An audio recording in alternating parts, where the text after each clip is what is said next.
And so welcome everyone.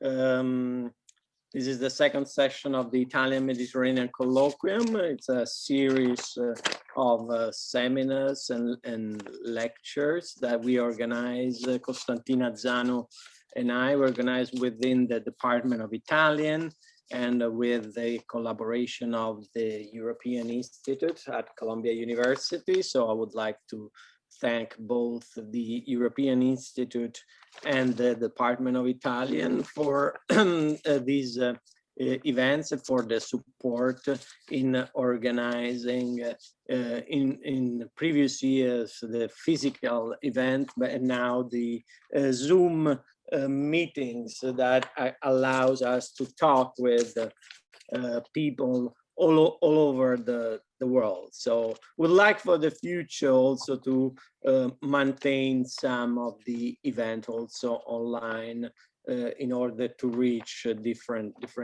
audiences. So as a reminder, I would like to let you know that we are recording the event. The European Institute is recording the event, so we can have then the register the event online on the web page of the Italian Mediterranean Colloquium on the Italian Department website.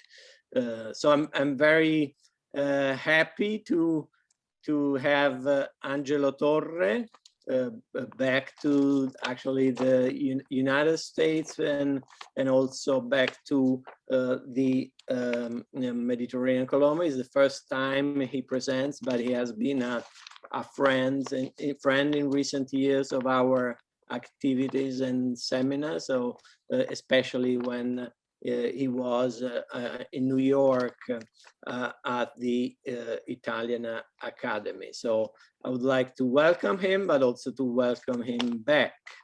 And today we'll celebrate the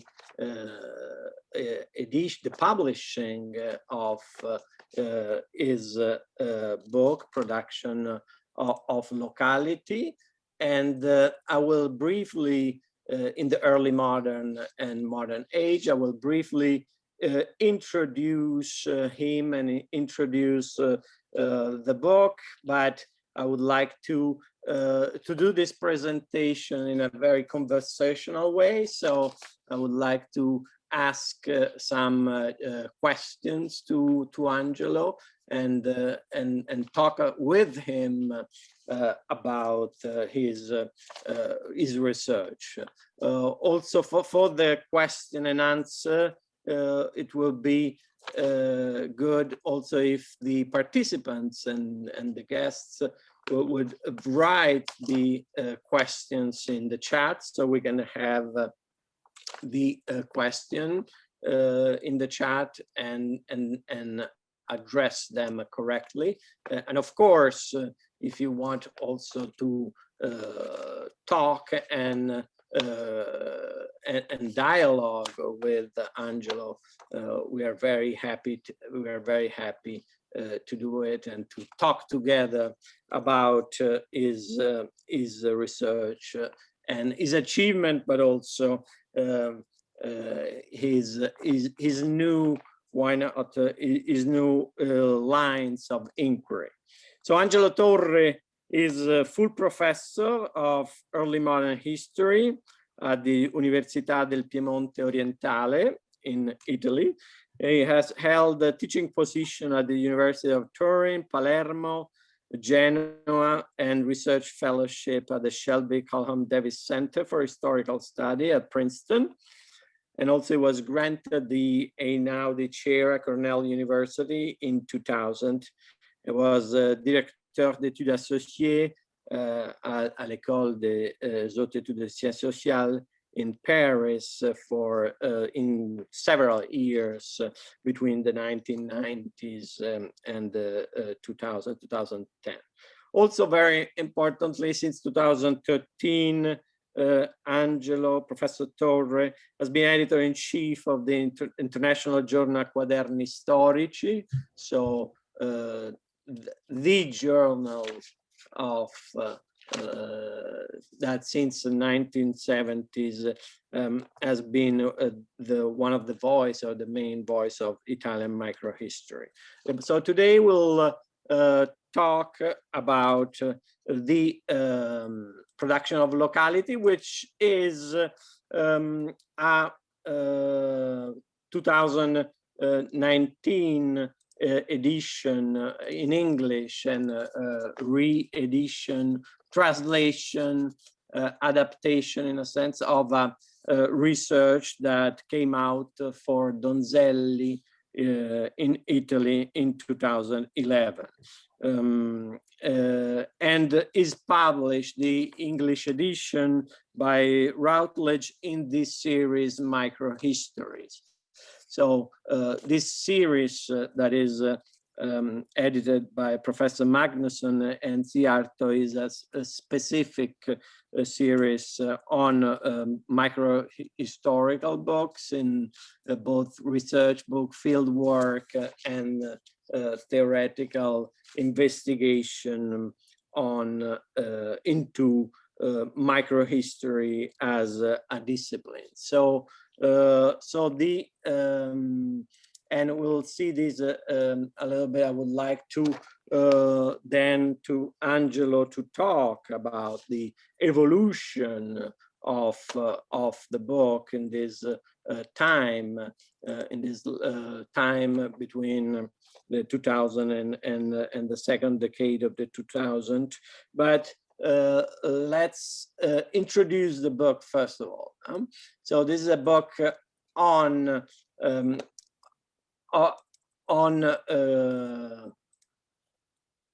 the title of the book is Production of Locality in the Early Modern and Modern Age.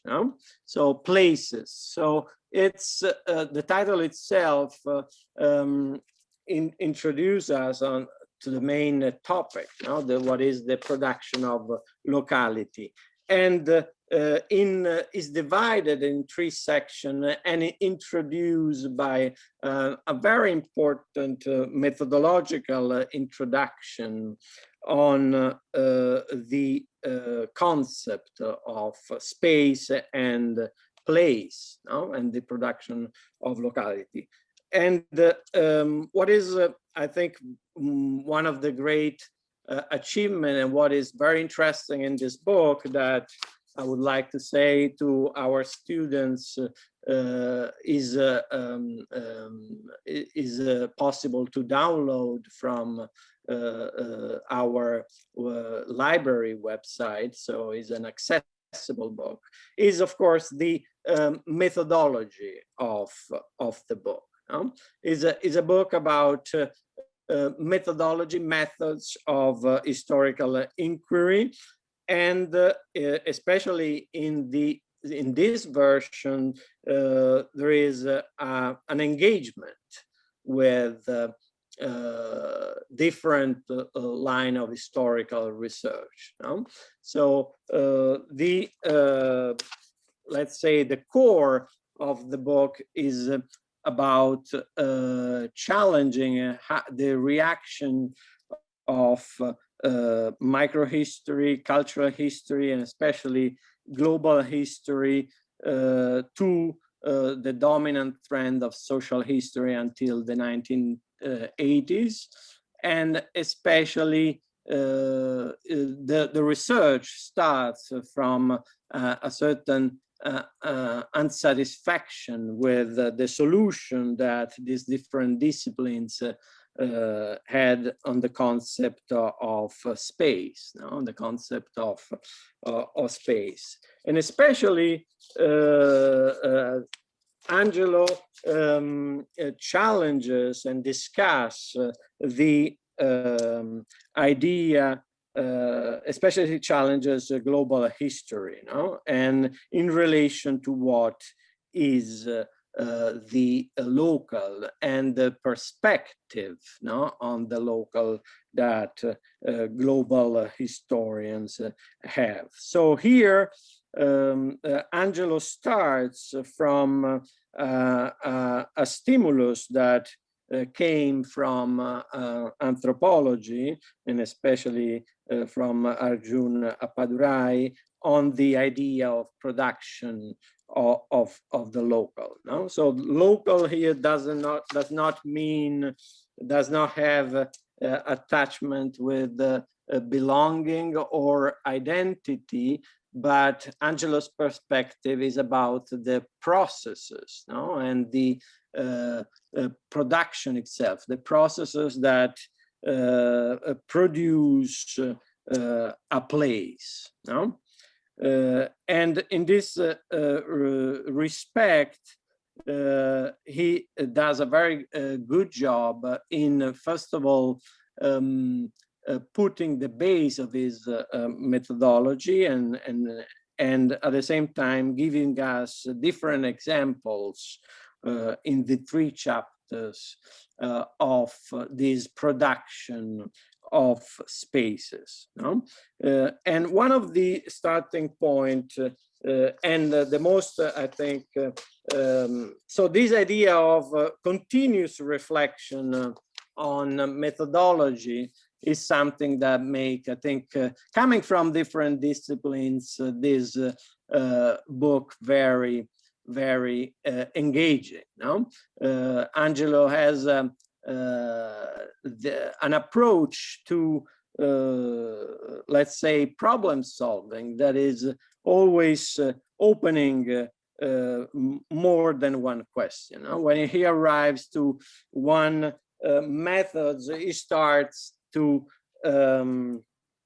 challenge the methodology that or the approach that he arrives to, and restart questioning, the himself and the historical research. So one of the most interesting things in this production of locality is what he called the topographical approach to sources. And in this sense, he dialogued especially with archaeology. And so putting the space in the middle, he tries to see all the agents and all the processes and the competing forces that actually produce a space. No? So he doesn't study an event in a context, but studies a space, a place, studying and analyzing all the agents and all the institutions and competing forces in one single space. In this case, and especially in this case, the book focus on especially early modern Piedmont. So the cases are taken from a specific region. And these two challenge given ideas on this space, and studying, on the contrary, the fragmentation and the fragility of the rural society of Ancien Regime. And in different example within the book, that the main part of the book in chapter in part 1 and part 2 touch on early modern Piedmont, and in the third part, the epilogue, he has chapters and section on more modern period. But what he does is to take examples to put in question, give an idea, such as the commune, for example, the rural commune as the basic unit for the study of a rural society in the Ancien Regime, and so on. And he does this with a different example, and I think one that certainly could and should single out is in the part 1, the example of a miracle that happened in the beginning of 18th century. And instead of studying this event in a context, what Angelo does is to study the report of all these different reports of these events and different agenda that are behind these reports. And so studying the sources, not of course in a positivistic way, but trying to understand what they reflect, but also what they produce. No? And in this example, I think he reached a very, very, I mean, it's reached very good results in showing how a miracle in early 18th century Piedmont, in a rural area, actually enact different competing interpretations, and how this competing interpretation and production of documents, no, then create is part of the creation, the production of the space. Not only the creation of a sacred space, of a religious space where there was not, but also a jurisdictional one. No? So how this production of this space then creating a sacred space in the place of this event, produce then a space that has a different jurisdiction. No? That especially related to the concept of immunity. And in that sense, it's quite interesting for me that I study very different contexts to reflect on how early modern, early modern scholars thought about immunity in other region. For example, one of the actors I studied in my in the context of my research on Livorno was wondering about the immunity of spaces in the Muslim world for his collaborators in Livorno once they return to Tunisia. No? They were hoping, because this Italian scholar hoping that his collaborator enter a Sufi lodge to avoid persecution from the local powers. So there is a sort of also comparative approach to immunity. The methods, as we have said, that Angelo used are, there is this concept of the site, no? A site that can be studied not following types of institution, but as a whole. So in that sense there is the concept of topography. And what is very interesting, I think, in passing from one chapter to another, is the different use of sources and resources. For example, the use of documents, but at the same time, the use of 16th and 17th century jurists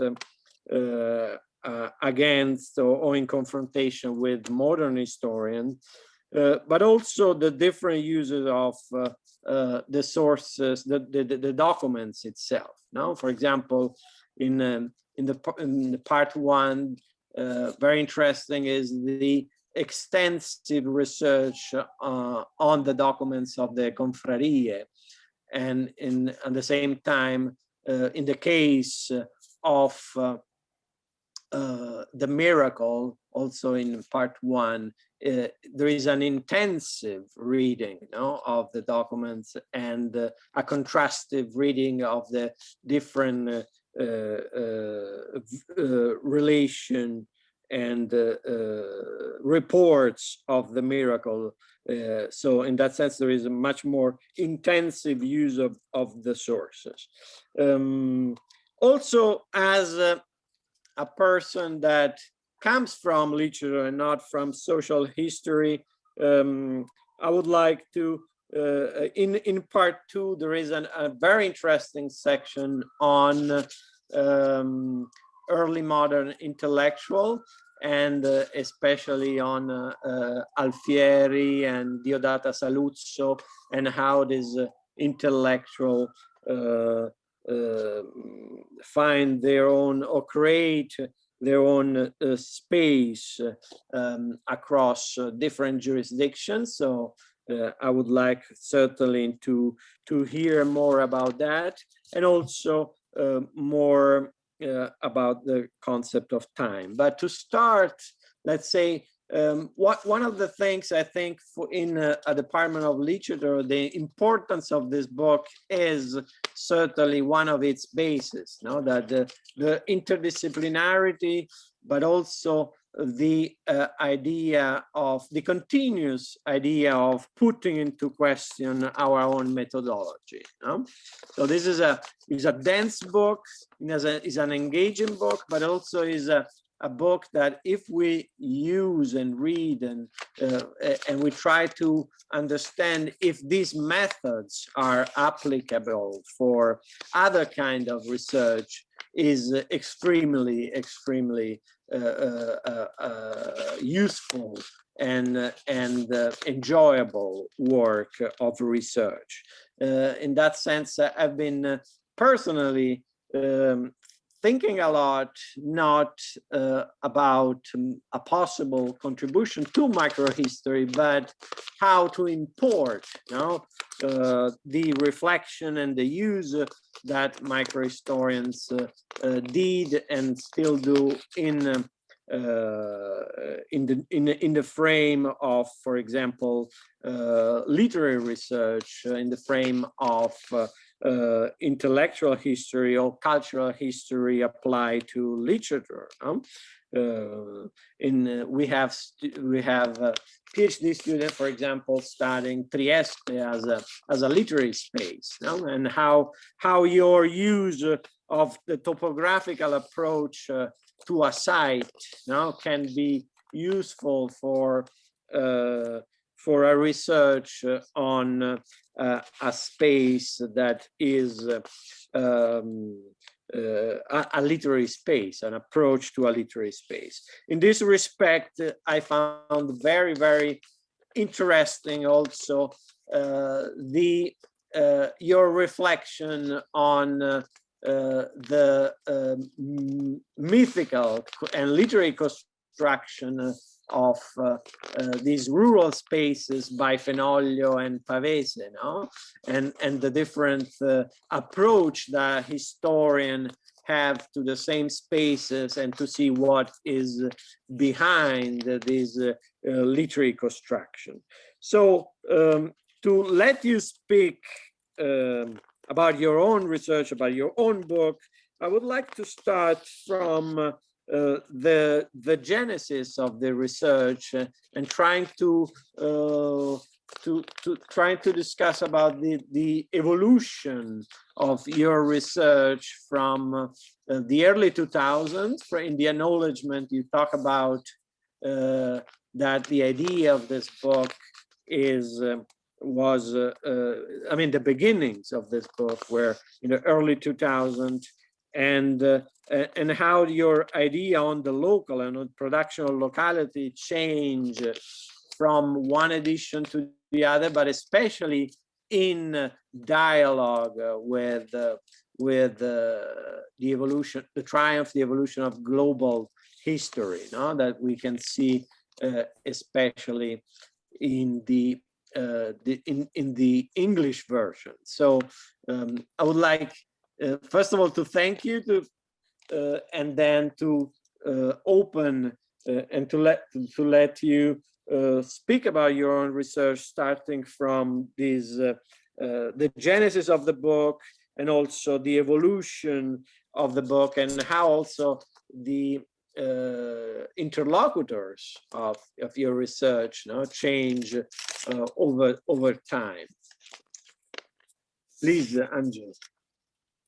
Well, Pier Mattia, thank you very much for your, huge effort to resume to sum up this book. This book has as any book, if you want, has a very long history, and perhaps it's really was born at the mid-90s when I was teaching in Genoa, and with Edoardo Grandi, which is the inventor, the creator of microhistory. We organized a standing seminar in local history, for local history, and this seminar was intended to dialogue with the new cultural history and the social history from which microhistory was born, and it tried to have a very different position on a linguistic term, that is, the debate of the 80s and early 90s about the nature of witnessing, and the nature of cultural models and the interplay with social actors. So, Grandi, who was at the Institute for Advanced Studies in 84, 85, had proposed a different attitude, which was not equalizing linguistic turn with deconstruction and with postmodernism, as other microhistorians have done. So Carlo Ginzburg and Giovanni Levi, for instance. So it tried to find a third way, if you want, and to think about sources. The problem was not the cultural models which we apply, or simply the techniques that we use to read the sources, but the problem is the nature of sources and the way in which we can read them. Grandi wrote a book which nobody liked, but it is an important book. It's a history of local history, which was a reflection on he was Genoese, so it was a reflection on the history of Ligurian historical writing. He made a critique of what we call the institutional approach to sources by historians, and proposed to read sources in a topographical way. The idea of a topographical reading of sources came clearly from the tradition of English local history of the 30s, 40s, and 50s. William Hoskins, in particular, was very important in this reflection. What does it mean to read topographically the sources? That's a very important point, and which was very inspiring for me. Topographical. Why topographical and not a geographical? Because topographical is a scale. It's a scale of a scale of looking. No? And topographical dimensions allows us to analyze and to point to co-presence of events and objects and persons. I mean, in a village, an oven, a chapel, and a sheep can coexist in the same tiny space. It's only the topographical scale which allows us to see and to take into account this co-presence. In this sense, the local history proposal by Grandi was different from the first generation of microhistory, which was more linked to an idea of intertwining of sources, and to make biographies with, I mean, the help of a large range of sources. Here, the problem is a problem of reading. And in this sense, I think that the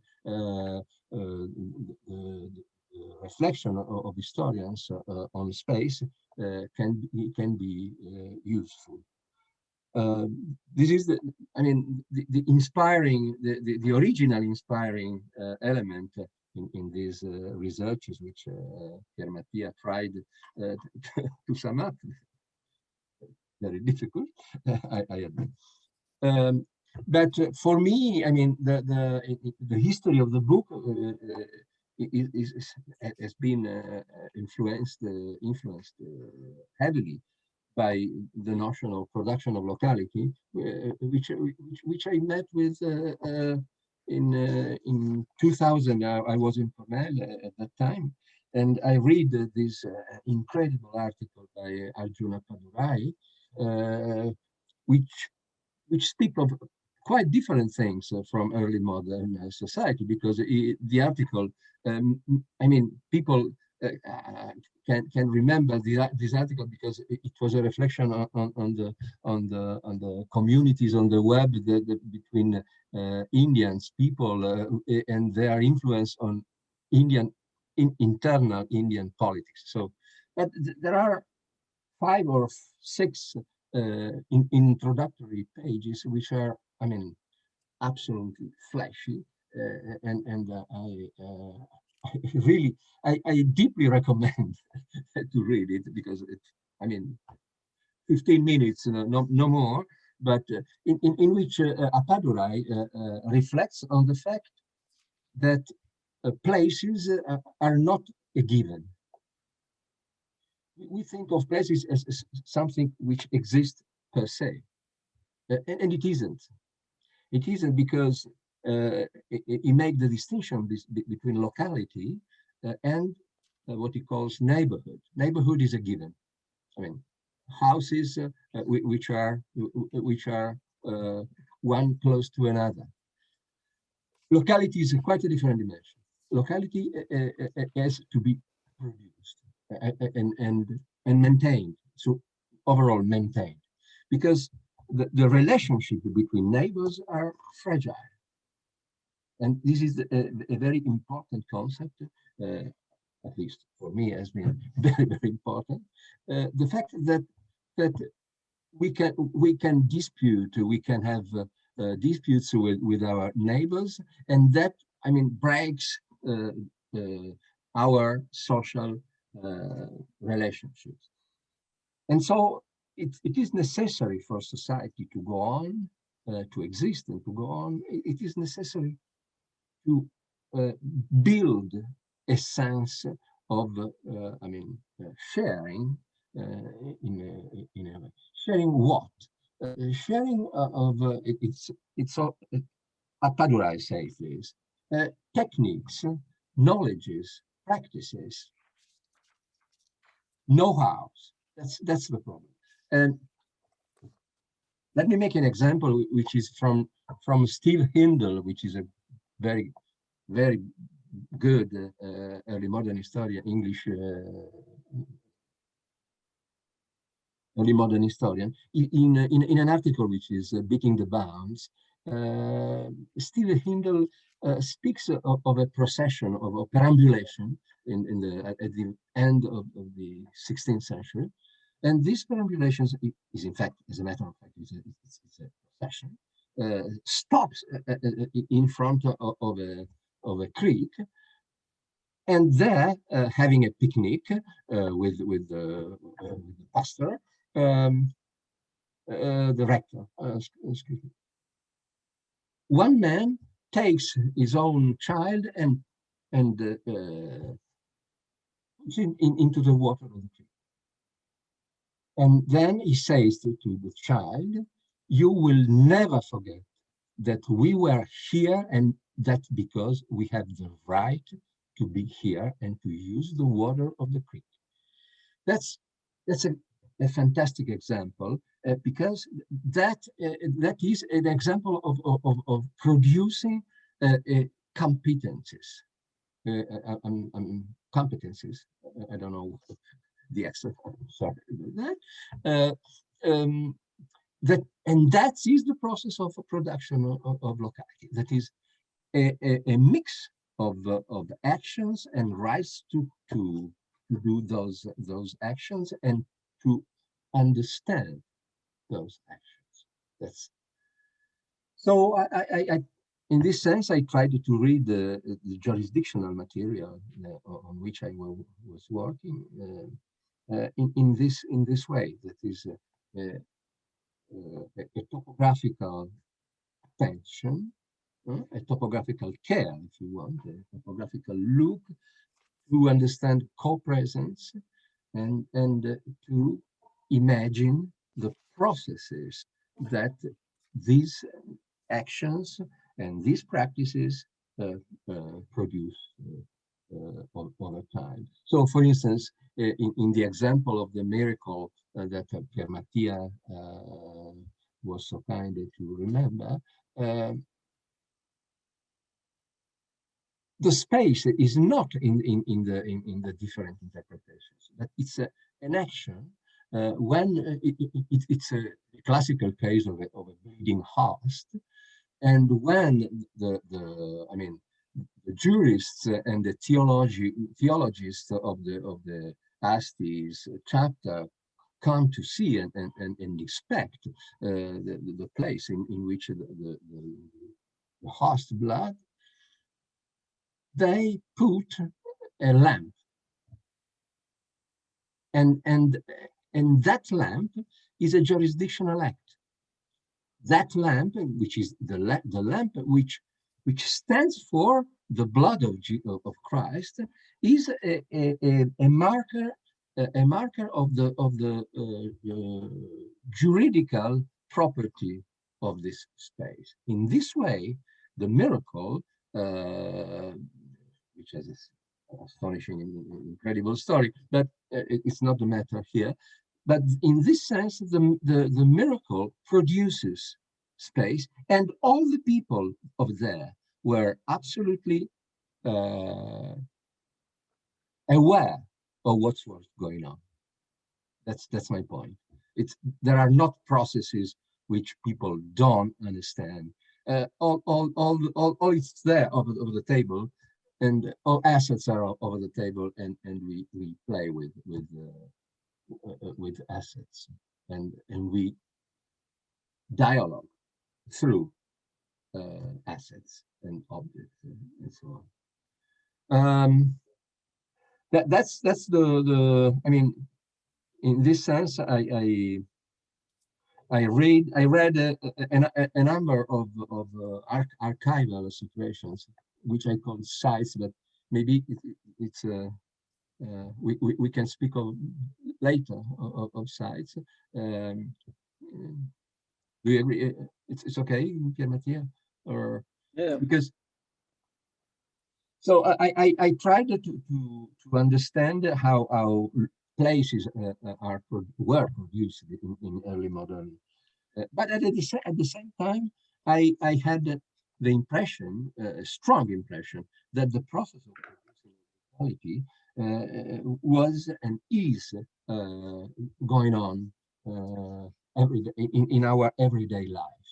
And therefore, I tried to study the same processes through the same type of sources, the jurisdictional sources, in the 20th century.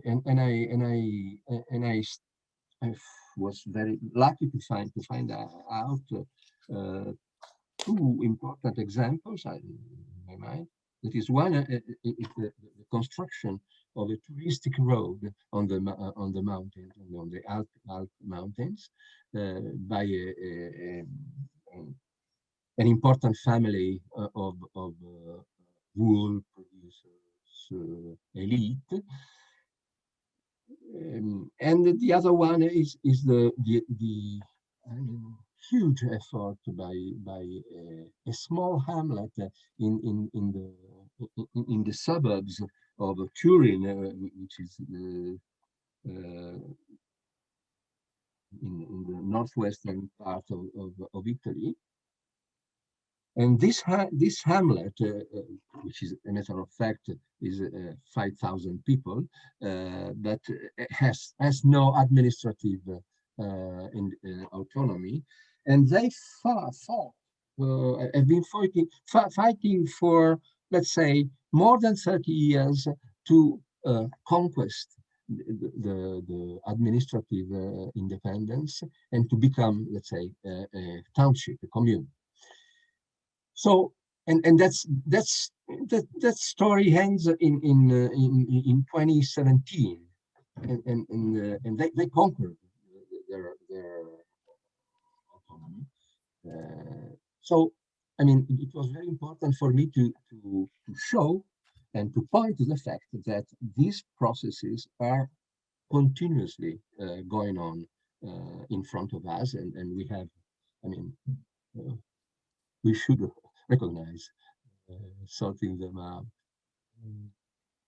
Well, that's, I mean, I hope that no, I mean, the other problem is the translation and because this was happening in 2010, 2011, and then there as ever, as always, excuse me, as always, translation are tragedies. I mean, they never stop, never end, and so we went on for ideas to translate.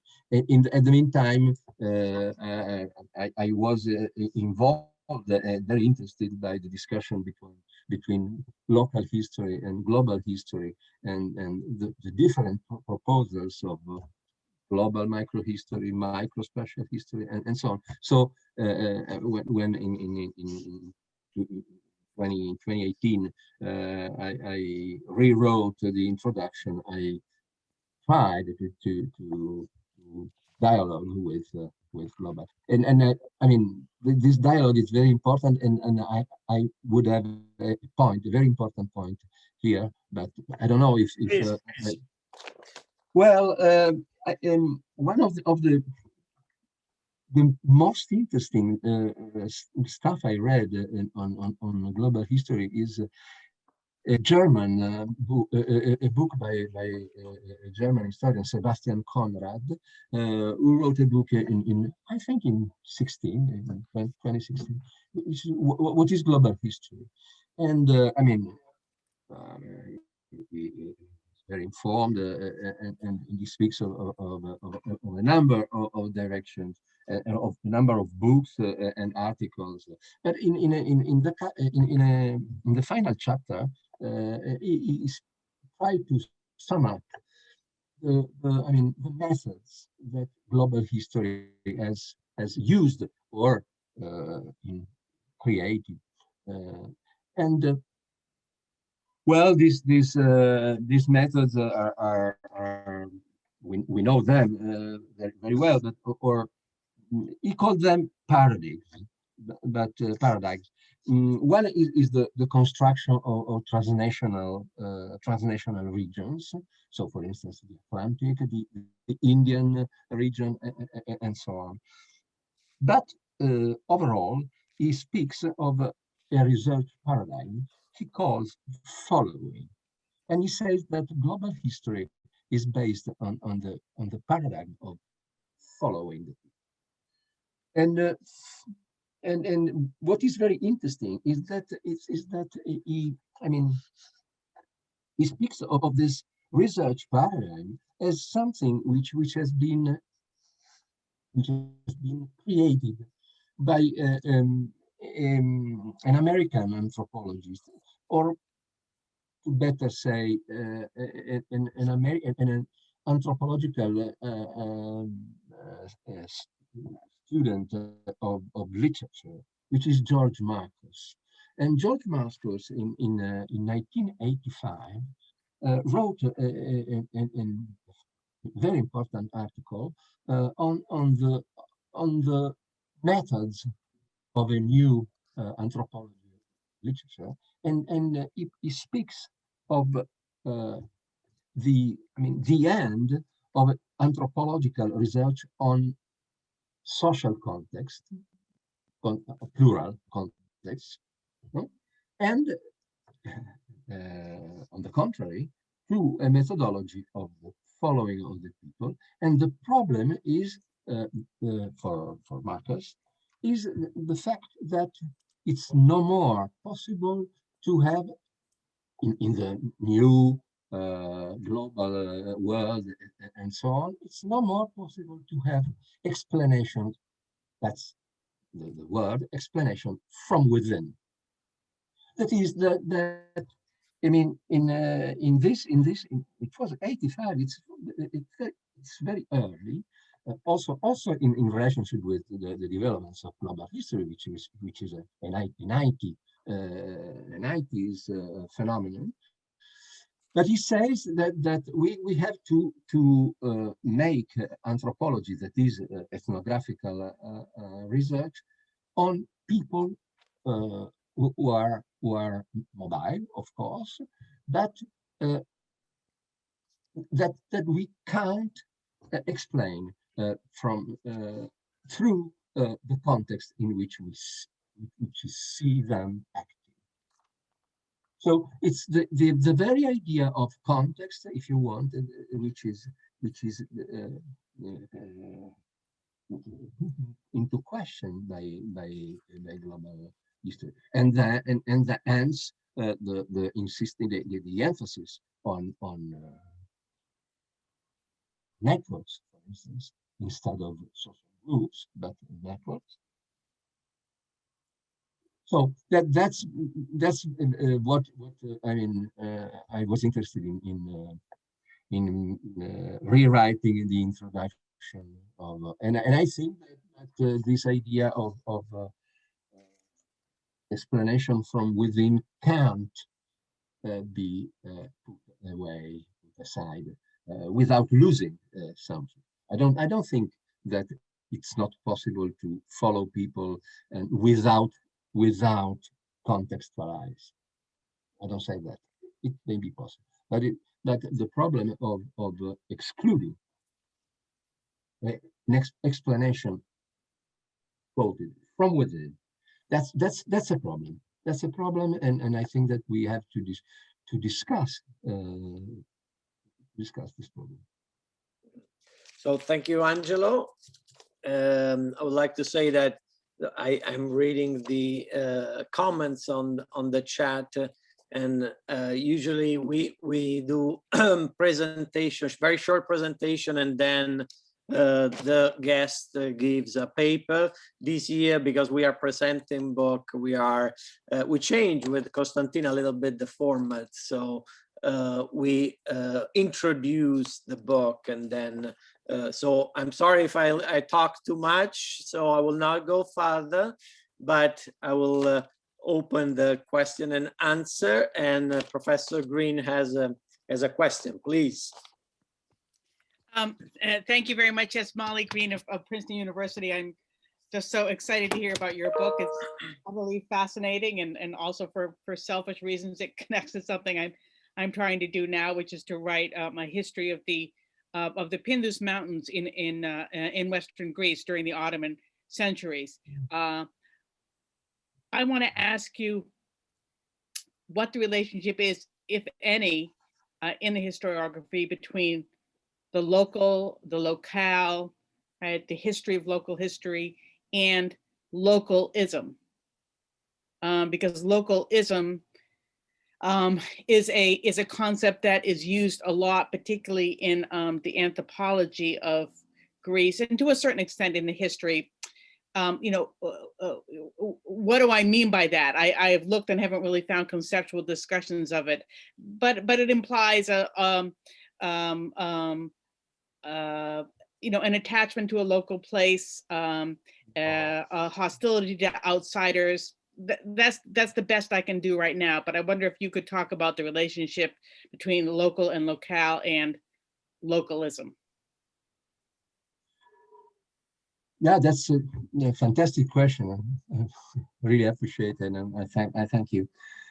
Well, I think that local is in a way it's an objective dimension of our observation, and localism is something that historians are always used to hierarchize, to put into hierarchy our object of study. I mean, in the Italian historiographical culture, the local history is out of range of the academy, and I don't think that there is a chair of local history in Italy. I don't think so. And let's say also in Britain, where the local history tradition has been very strong right now. Local history is facing a lot of troubles and difficulties, and what let's say students are fascinated by the global. That's it's a fact, and that's also a good fact. But the problem of localism is that it's a way of understanding of let's say, of not understanding what local actors think and do. I mean, if we think that the local is only a dimension of belonging, no, that's a feeling. We don't understand what people really say and say. What I mean the fact that people that the local is an area of rights, and has been for centuries an area of rights. I mean, to be of some township, village, whatsoever, it's a way to express not the attachment to people and assets, but to show, to indicate that there are rights, that one has rights over some resources. Right now, it's very difficult for us to understand these dimensions, but at least until the very end of the 19th century, that was the real life of people. So, for me, the fact that production of locality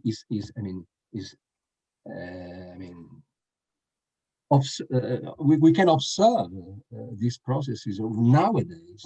It's very, very, very important because it seems to me that people are thinking along those way of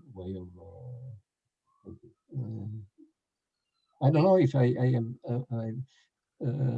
replied to your question, but in a sentence we could say that the localism is a form of hierarchical classification of historical writing, and that should be. We should reflect on this. Yeah, no, that's very, very helpful, and I'm going to read your book. Thank you. Thank you. Claire Gilbert. Hi, thanks. Thank you very much, Professor Torre. Thank you, Pier Mattia. I wonder if you could actually say a little bit more. This is Claire Gilbert from St. Louis, by the way.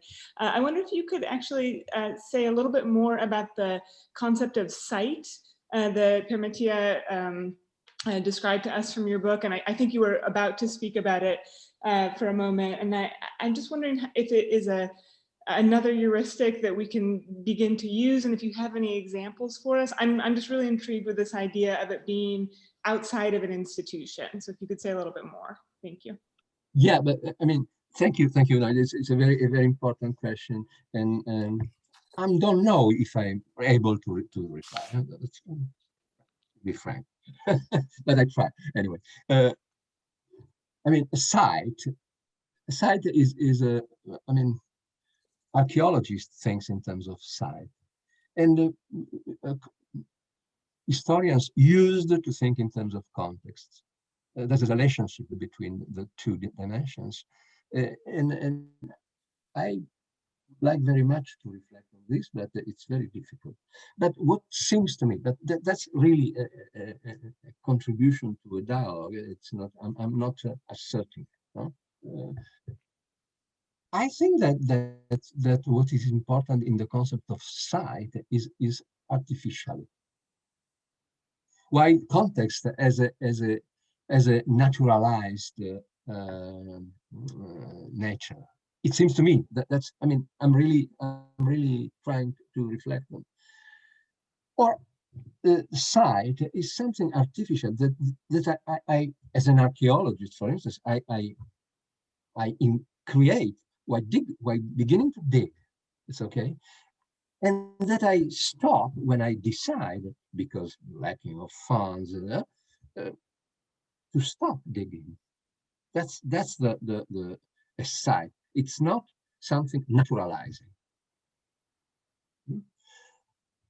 which doesn't mean that archaeologists don't want to naturalize sites, but it seems to me that as a rational operation, a methodological operation, it's artificial. I mean, which is not, it's not true, but it's us.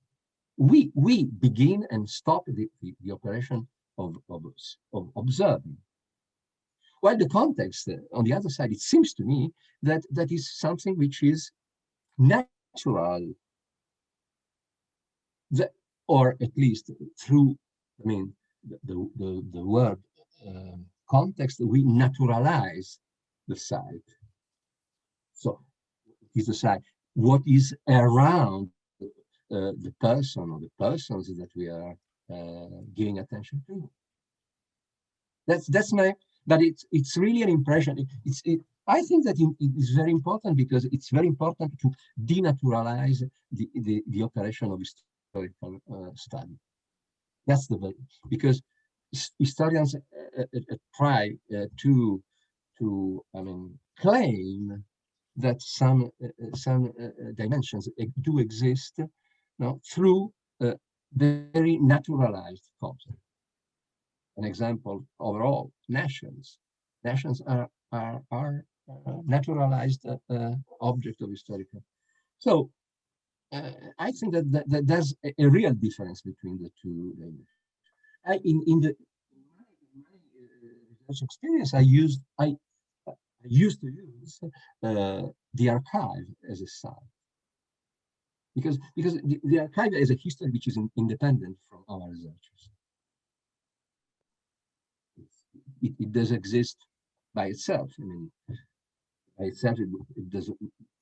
Not a way of naturalizing archive. Archive has been built in a way which are totally independent from our look. No, they have been built, and now historians are very concerned by this. I mean, by the archive as a something which has been and is continuously built. It's not a natural. It's not a natural. So there is a problem in the notion of site. There is a problem of denaturalizing, which is, I think, one of the most important operations that historians have to do on themselves. What I'm naturalizing by saying that, or stopping there to study, to research, to investigate. So. Great, thank you. That's really useful also to have the two ends of the spectrum to kind of think with. So thank you. Thank you. Thank you. Constantina, please. Yes, thank you very much both for this introduction and discussion in general. And I haven't read your book, so I'm guilty of not having read it yet, and I will. But my question is a follow-up from your the previous question and your answer. If it's so, if you're claiming that locality is more or less a natural space which is kind of reproduced in the archive and the archival material which we follow, and you mentioned also in the nations. So for example, we're justified to study or not, or deconstruct national borders because we have something which is clear out there. Administratively, there is a border, right, which creates the nation state. But what is natural about the locality? If someone like Molly, for example, she decides to study the Pindus Mountains, or like me, who I kind of studied the Adriatic Venetian vague space, which is open, it can include and not include spaces, right? So I mean, where does locality stop, and where and until when does it, where do we put this border, and what's the difference? Why is it natural there? It's also fictional. Like, we create a locality, and on what basis do we create a locality? I can understand what you say. I mean, at least this is what I did, and what I suggest my students doing, like that. You follow the traces of the archive, and you see what kind of reality, local and translocal and whatever transregional reality these archives create.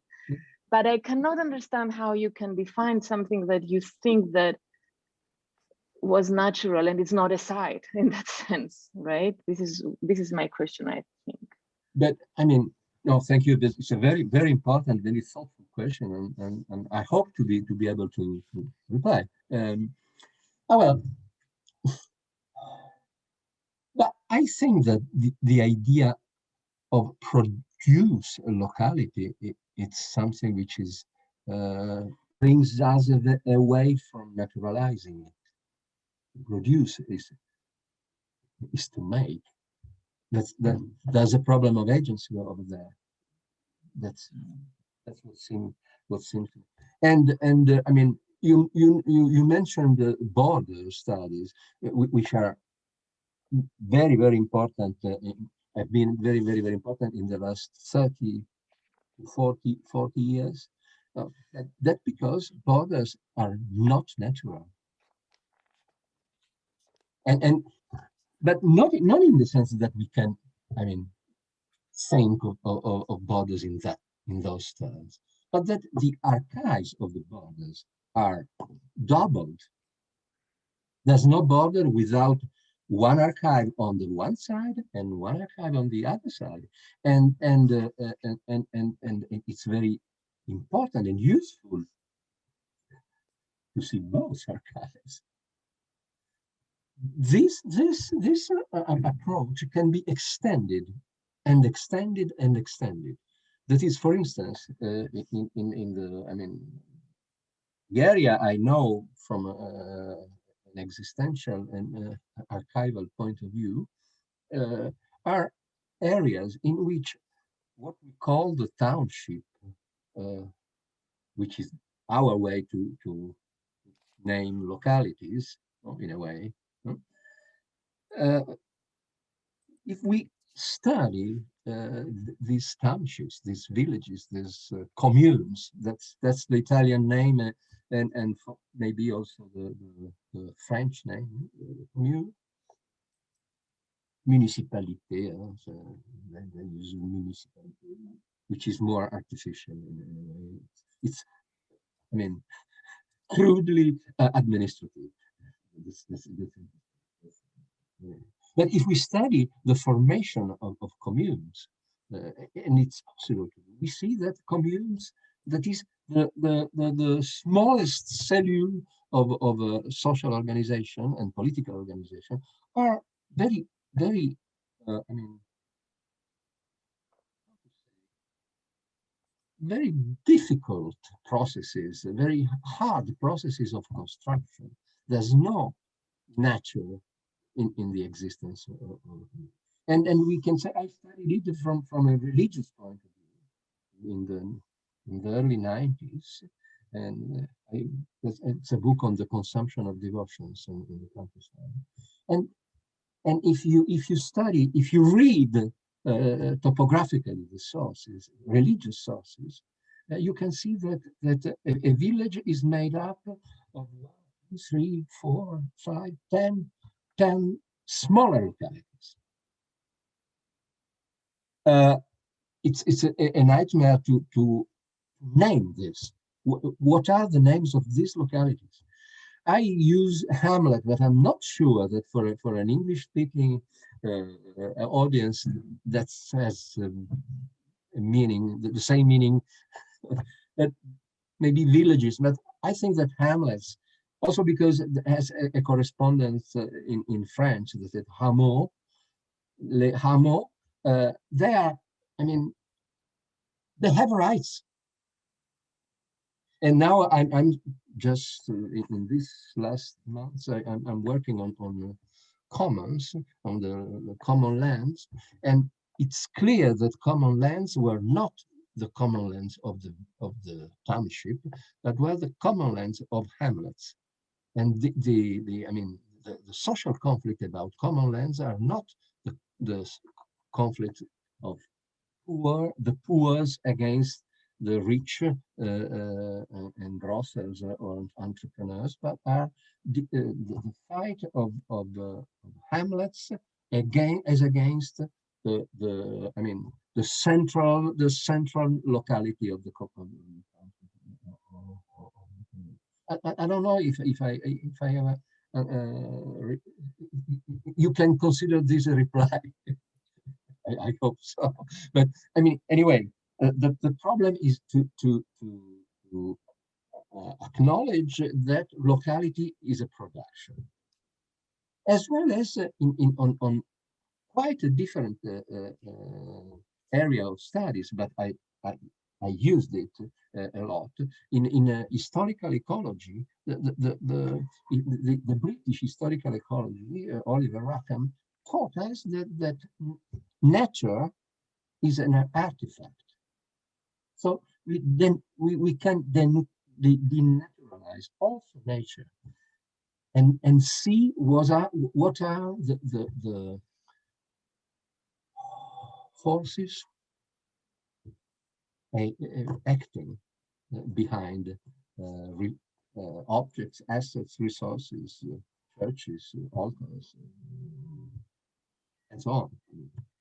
Maybe also behind tales, fairy tales. I mean, maybe. Thank you, Angelo. I have a question, if I can. What are, according to you, the risks of the approach from within?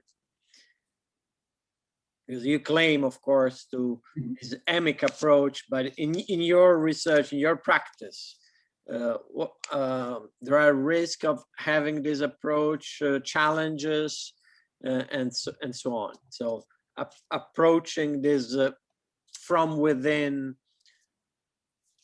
what are the problems there, according to you? If there are problems, challenges, and so on. I mean, the only effort I made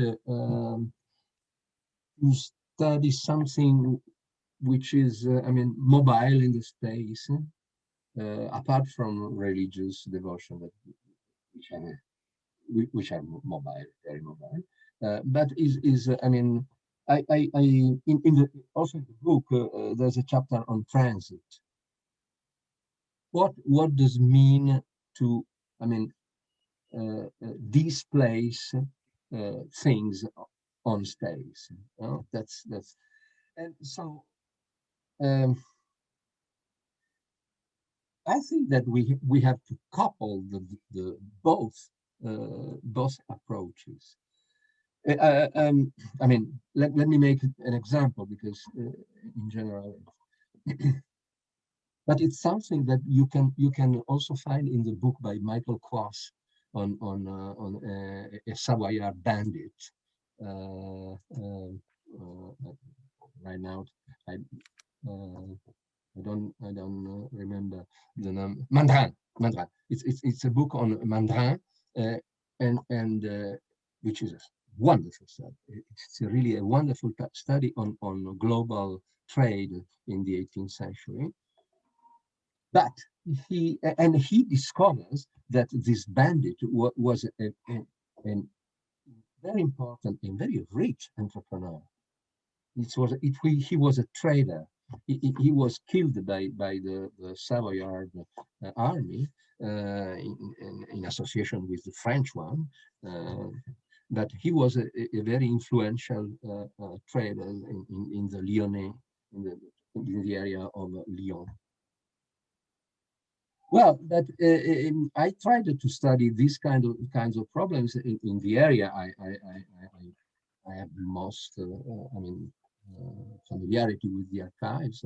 That is the southern part of Piedmont, between Lombardy and Liguria, and over there I realized that transit is not a spatial mobility, but it's a jurisdictional mobility, and that the trade before the modern trade, I mean, before the railroad and before the roads, the car transportation, it was a problem of coming to into relations with social communities, and one had to cope with the different jurisdictions. They used it, and the trade was really really important. People could, but if I mean, I stop to the doors of the village, I lose the coming to terms with villagers, and, for instance, to discover that a large part, for instance, of farmsteads were inns. That's changed from a juridical point of view. It changes the status of people, and of course of merchants. From this point of view, the archaeologists point to the fact that, for instance, the Apennine area is full of caravanserai. That is, I mean,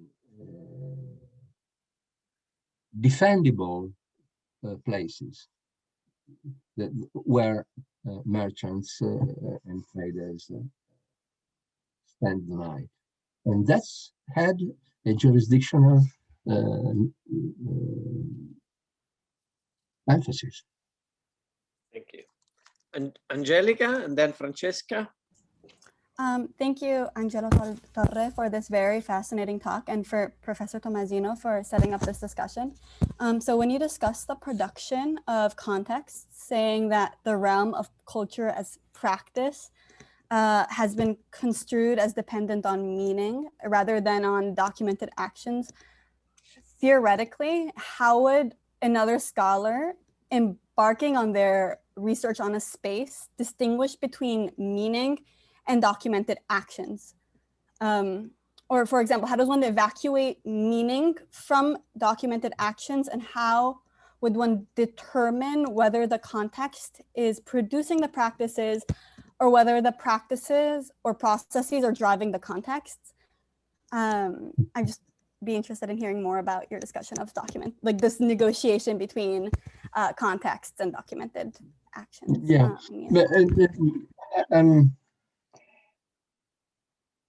it's far from me to see that there's no meaning in the sites. It's full of meaning. It's too full of meaning, unfortunately for us. I mean, that's the fascination. They are fascinated for this reason. But the problem, in my eyes, I can be mistaken, but it seems to me that the problem is where we do locate meaning, and that from this point of view, we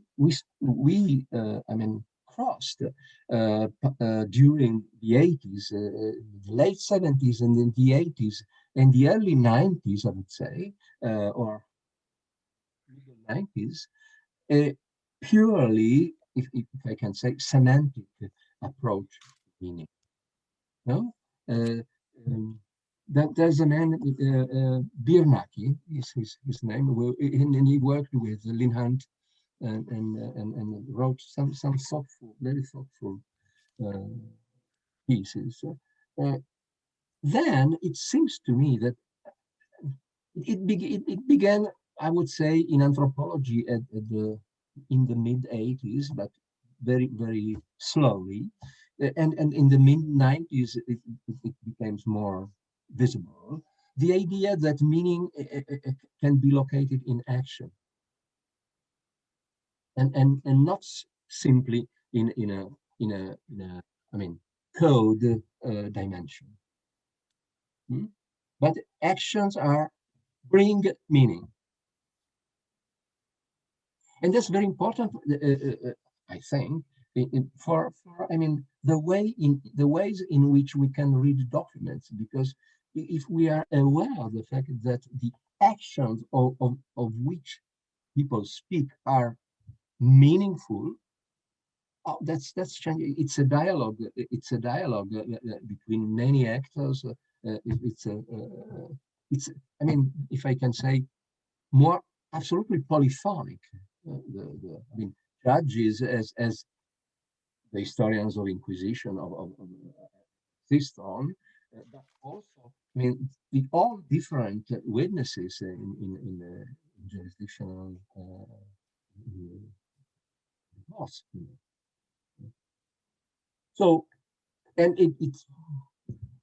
I hate the term turn, but we could say that since the late 90s or mid 90s, there is a pragmatic turn, and that's I think that very, very useful for our documents. So there are something like, if forgive me, theater.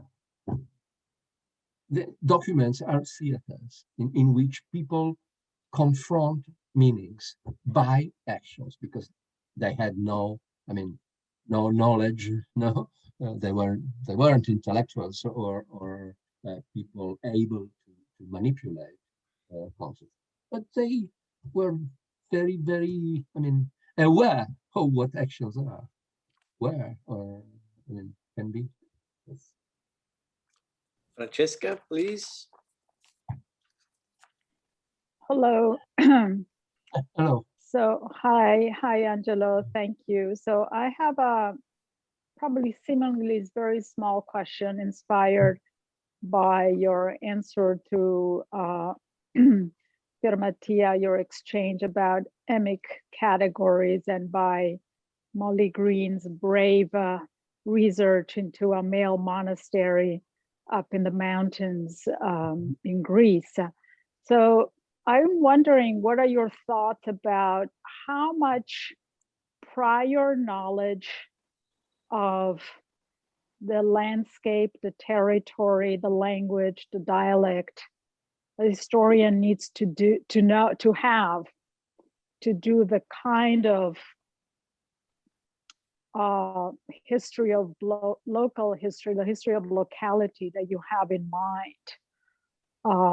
Can each of us pick any locality, or how bounded are we by our prior lives in choosing which locality we can study according to the parameters that you suggest?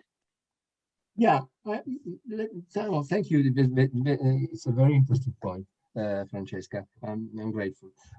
I think that, I mean,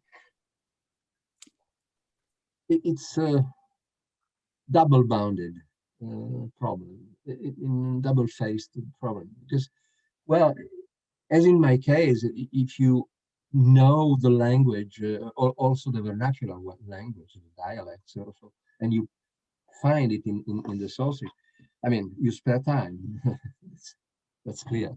But at the same time, you share categories, and it's much more difficult to denaturalize categories. That's the real problem that I found doing these researches. Yeah, the emic or emic categories are perhaps more, I mean,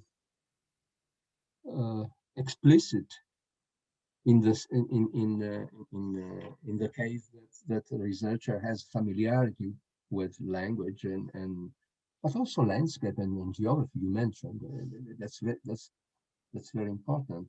It's very difficult for me to understand New Jersey, for instance, why there's such a lot of holes, of ponds, of why. It's, I mean, that's because here there wasn't any Middle Ages, so the landscape was not naturalized. I mean, I'm thinking about, but at the same time, as what I'm saying tries to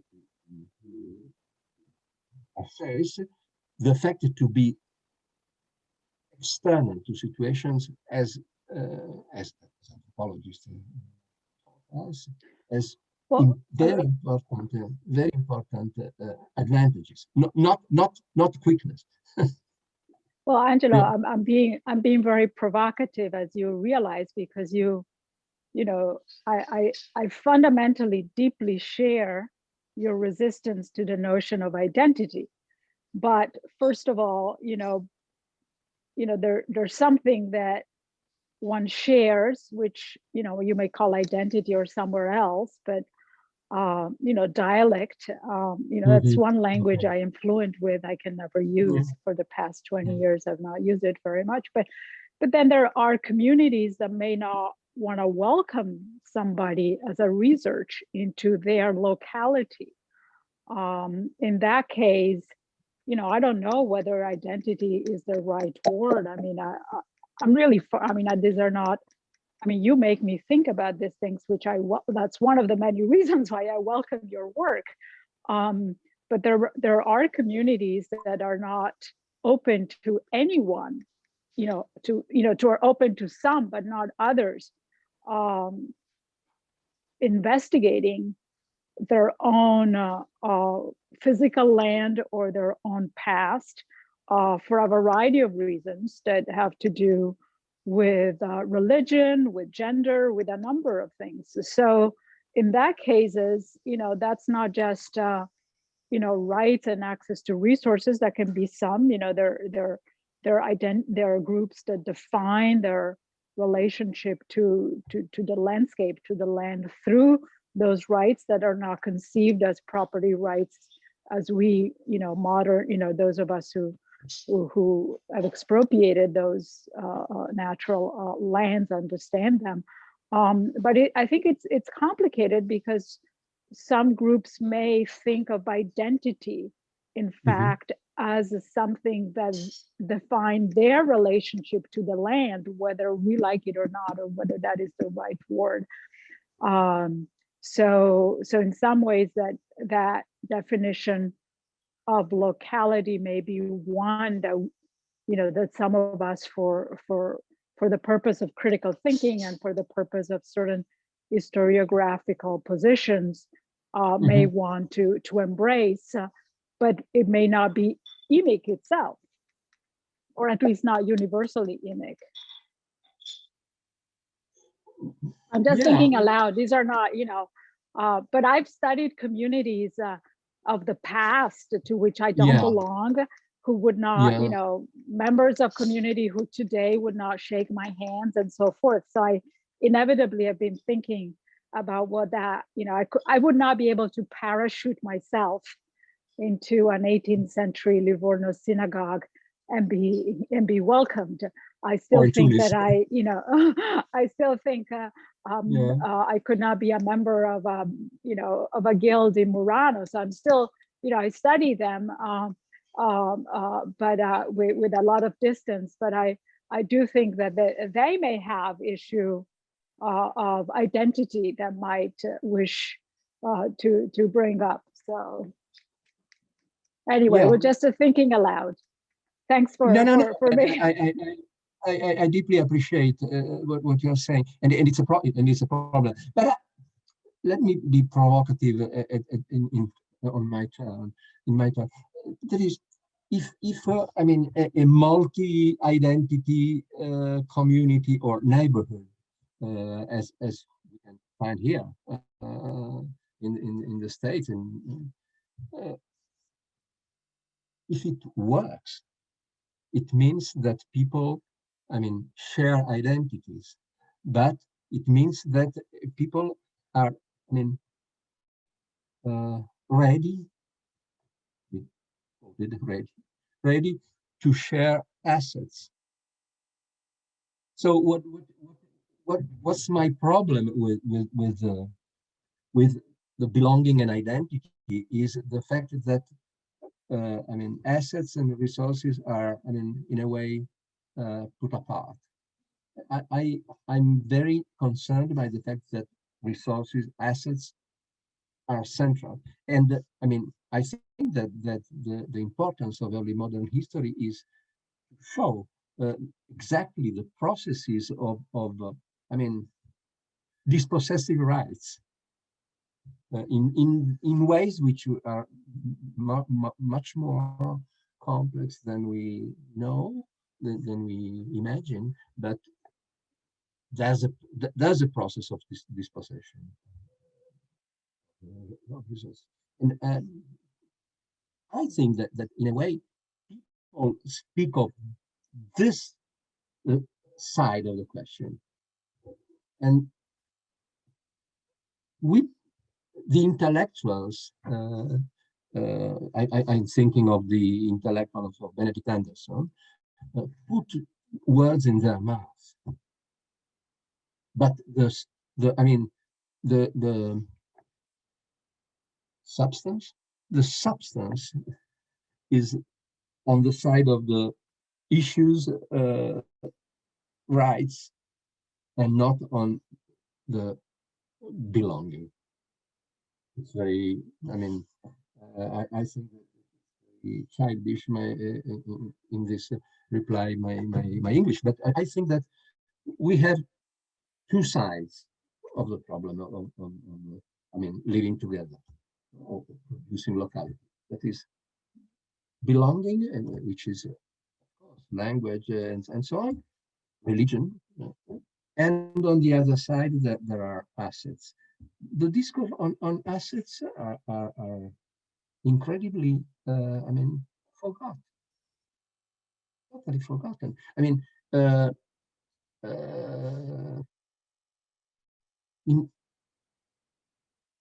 today in Italy, in 5 years ago, 5 years ago, the hamlets have been dispossessed formally, legally, of all their assets. So people living in a hamlet and having lost the resources on which they lived. What can say? I mean, there are processes of dispossession of resources, but I think that we have in the last 30, 40 years expressed, I mean, paid attention to the language identity side, and the problem of I mean, resources has been, I mean, a bit put aside. That's my impression. I can be mistaken. That's I'm sure. I accept this. I'm aware. I don't know if I have replied, Francesca. Absolutely, absolutely. It's a very interesting set of questions. Thank you. Thank you. So thank you very much, Angelo. Are there other questions or comments?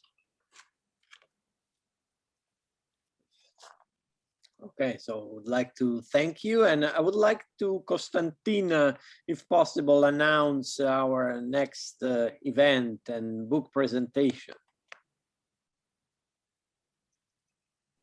Yes, the last event of this semester of the colloquium is on the 9th of April. Elena Bacchini is presenting her new research on Risorgimento political prisoners, and Mark Mazauer will be commenting. Elena is here as a Global Marie Curie Fellow, working between Columbia and Ca' Foscari. So. Thank you, Costantina. Thank you, Angelo. And oh no, thank you to all of you, and I hope to see you soon. For the discussion, and we hope to use your book and to read with students in our classes. It's very stimulating in many directions, and also I think for literary studies. So thank you very much for this contribution. Okay. I'm very happy that it's in English, so available to a larger public. Thank you very much. Thank you to all of you. Thank you.